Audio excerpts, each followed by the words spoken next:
कभी कभी अपना मुंह खोलना बहुत ज़रूरी हो जाता है। भला ये भी कोई बात हुई? नीता के पापा को न्योता देना भी नहीं आता। मेरे रिश्तेदारों ने तो हमेशा शादी विवाह में इन लोगों को न्योता दिया है और इन लोगों को देखो, शर्म भी नहीं आती। मुझे तो कहीं का मुंह दिखाने लायक नहीं छोड़ा।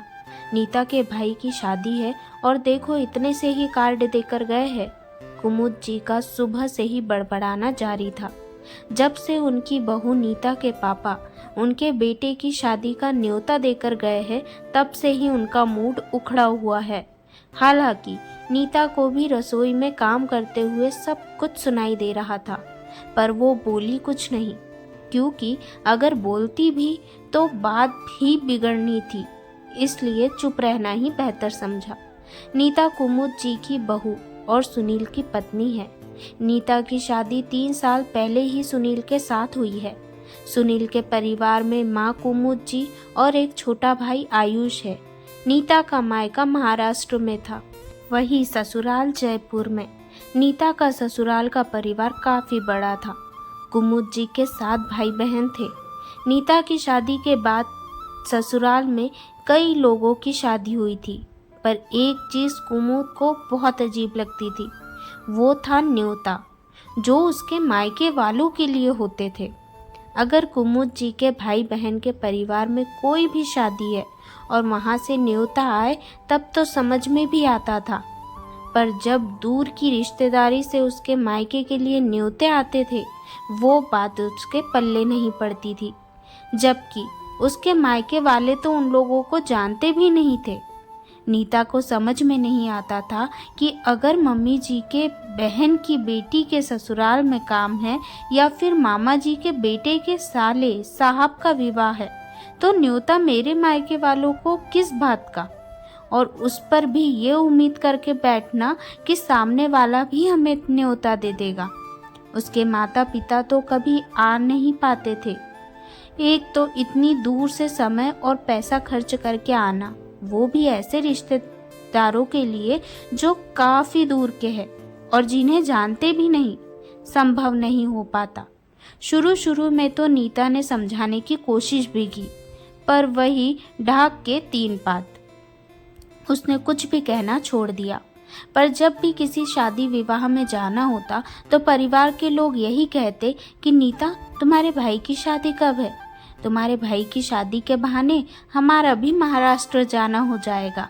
वही कुमुद जी का यही राग रहता कि तेरे माता पिता तो कभी आते नहीं और शगुन के पैसे भी हम ही डालते हैं। खैर, वक्त बीतता गया। अब नीता की भाई की शादी पक्की हो गई, तो आज उसके पापा न्योता देने आए थे। हालांकि उन्होंने कुमुद जी के सभी भाई बहनों का न्योता दे दिया था, लेकिन कुमुद जी शायद उम्मीद करके बैठी थी कि उनके बच्चों के ससुराल वगैरह को भी न्योता दिया जाए, जो कि पॉसिबल नहीं था। हालांकि उन्होंने नीता के पापा से तो कुछ नहीं कहा, लेकिन उनके जाने के बाद में बड़बड़ाना शुरू कर दिया। नीता को बहुत बुरा लग रहा था।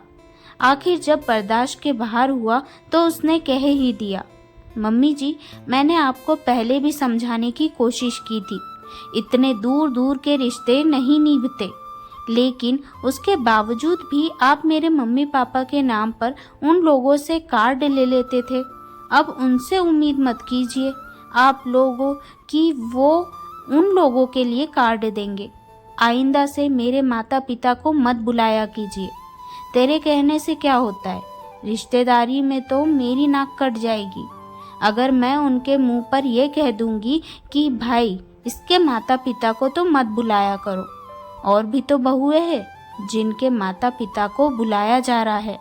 हाँ, और बहुएं हैं जिनके परिवार यहीं पर मौजूद है। मेरे माता पिता को समय और पैसा खर्च करके दूर से आना पड़ता है, जो कि हर समय संभव नहीं है। हाँ, तेरे ही माता पिता अनोखे हैं जो नहीं आ सकते। मैं तो अपने रिश्तेदारों से कभी इस तरह ना कहूँ। ठीक है, आपसे कहते नहीं बनता तो मैं खुद कह दूंगी कि आप मेरे माता पिता को मत बुलाया कीजिए। उस दिन के बाद से जब भी किसी दूर के रिश्तेदार के यहाँ से नीता के माता पिता के लिए न्योता आता तो नीता खुद ही कह देती है कि प्लीज़ मेरे माता पिता का आना संभव नहीं तो उनका कार्ड रहने ही दीजिए। धीरे धीरे ऐसे न्योते आने बंद हो गए। अब नीता को बेवजह की परेशानी नहीं उठानी पड़ती। ठीक है, एक बार मुंहफट बन जाने में कोई हर्ज नहीं, आखिर हमेशा की परेशानी तो नहीं उठानी पड़ती। आपको ये कहानी पसंद आई हो तो चैनल को सब्सक्राइब, वीडियो को लाइक करना बिल्कुल ना भूलें। धन्यवाद।